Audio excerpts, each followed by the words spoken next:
बिस्मिल्लाहिर्रहमानिर्रहीम।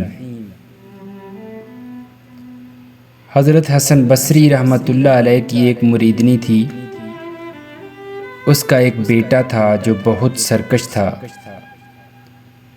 दुनिया में ऐसा कोई गुनाह नहीं था जो उसने ना किया हो। एक दिन सख्त बीमार हो गया। करीबुल मौत हुआ तो माँ की गोद में सर रखकर रो के कहने लगा,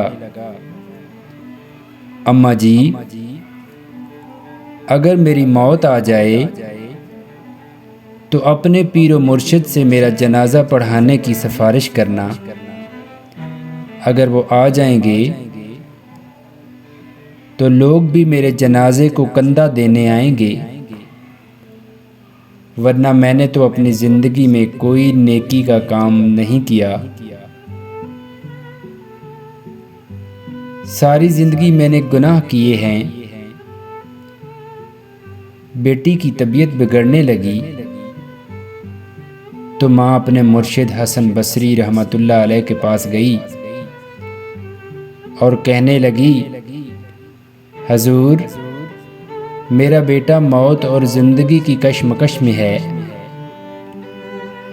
उसने आपसे जनाजा पढ़ाने की सिफारिश की है। हज़रत हसन बसरी रहमतुल्लाह अलैह ने कहा, मोहतरमा, तेरे बेटे को कभी सजदा करते नहीं देखा।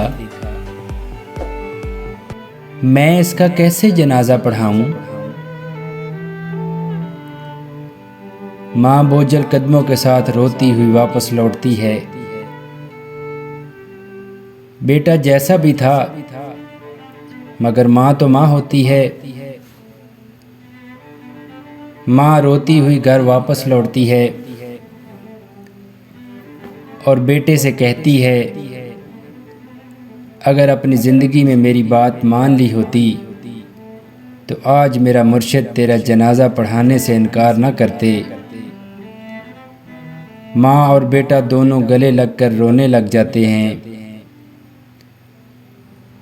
बेटा बेचैनी के इस आलम में माँ से कहता है, अम्मा, जब मैं मर जाऊं तो मेरी टांग में रस्सी डालकर शहर की गलियों में घुमाना और आवाज़ लगाना, जो अल्लाह की नाफरमानी करता है उसका यही हशर होता है। और इस दौरान उसकी रूह परवाज़ कर गई।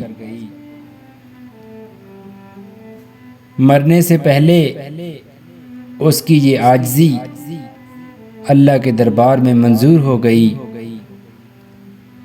चंद लम्हों के बाद दरवाजे पर दस्तक हुई। माँ ने दरवाज़ा खोलकर बाहर देखा तो हज़रत हसन बसरी रहमतुल्लाह अलैह खड़े थे। कहने लगे, आपके बेटे का जनाजा पढ़ाने आया हूँ। माँ हैरानगी से बोली, हजूर, मेरा बेटा फौत हो गया। ये सिर्फ मैं और मेरा अल्लाह जानता है। आपको कैसे पता चला? हज़रत हसन बसरी फरमाने लगे, जब आप मेरी तरफ आई थीं तो मैं कैलूला कर रहा था। मेरी आंख लगी तो अचानक मेरे कानों में आवाज़ गूंजी, हसन बसरी, तुमने अल्लाह के इस बंदे का जनाजा पढ़ाने से इनकार क्यों किया? जाओ और उसका जनाजा पढ़ाओ। सुभान अल्लाह। यहाँ नदामत के दो आंसू गिरे, वहाँ मगफरत का फैसला हो गया। अल्लाह पाक हम सब की मगफरत फरमाए। वीडियो अच्छी लगे तो लाइक करें और हो सके तो चैनल को सब्सक्राइब करके हौसला अफजाई करें। आमीन। व आखिर दावाना अनिल हम्दुलिल्लाहि रब्बिल आलमीन।